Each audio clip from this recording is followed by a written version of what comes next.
J'adore piloter, peu importe, dès que ça a 4 roues, j'adore ça. Et puis en fait, en plus, il y avait l'aventure, les paysages, le défi de navigation, de savoir où on est, où on se trouve. Donc c'est ça qui m'a tentée, quoi. Et concrètement, on se lève un matin et on se dit je vais aller faire un rallye dans le désert. Ouais, c'est vraiment en parlant à l'apéro, on s'est dit, ben tiens, ça serait sympa de le faire. Et puis je me voyais le faire avec Chloé parce que ben, on travaille ensemble, on se connaît. Elle est toujours partante. Il n'y a pas un matin où elle me dira ah non, j'ai pas envie, j'en ai marre, j'ai mal, je peux plus.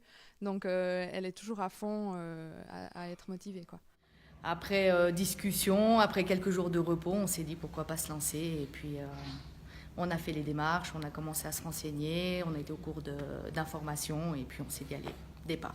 Il y a d'autres rallyes dans la région. Pourquoi celui-là? Pourquoi cette épreuve en particulier? Il y a quelque chose de plus, de spécial? Bah, c'est un rallye 100% féminin et puis je pense que pour toute femme dans le domaine de l'automobile, c'est un rêve de petite fille de se dire bah voilà, on a envie de faire un rallye raid comme ça en jeep, passer des grosses dunes dans le sable, etc.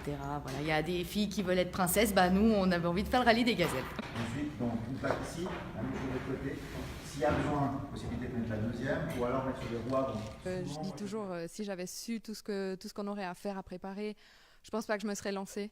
Parce que ça prend vraiment beaucoup de temps à côté de notre travail, à côté de notre quotidien. Je pense que nos copains, nos maris, ils commencent un peu à avoir marre du rallye des gazelles. Mais je pense qu'ils seront contents une fois qu'on reviendra avec plein de souvenirs dans la tête. Qu'est-ce qui a été le plus prenant, voire surprenant?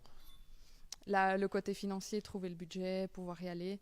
Et puis après, ben, nous, on avait vraiment l'objectif de pouvoir financer ça, qu'on se retrouve à Nice au départ, en sachant que voilà, qu'on doit rien à personne, entre guillemets, quoi. Chaque chose en son temps, c'est sûr qu'après il y aura les conditions qui vont, je pense, jouer parfois en notre faveur et des fois pas. Donc faudra s'adapter sur le moment et puis ouais, se concentrer et puis reprendre point par point. Après, je pense il faudra aussi de l'entraînement pour se rappeler aussi certaines petites techniques. Donc ça, c'est toutes des choses qu'on va assimiler aussi avant et puis pendant.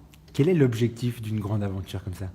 Bah déjà, c'est que tout se passe bien, qu'on puisse finir et puis qu'on revienne entière. Ça, je pense pas que ça pose problème, mais je veux dire voilà, que la Jeep revienne entière et puis que tout se passe bien.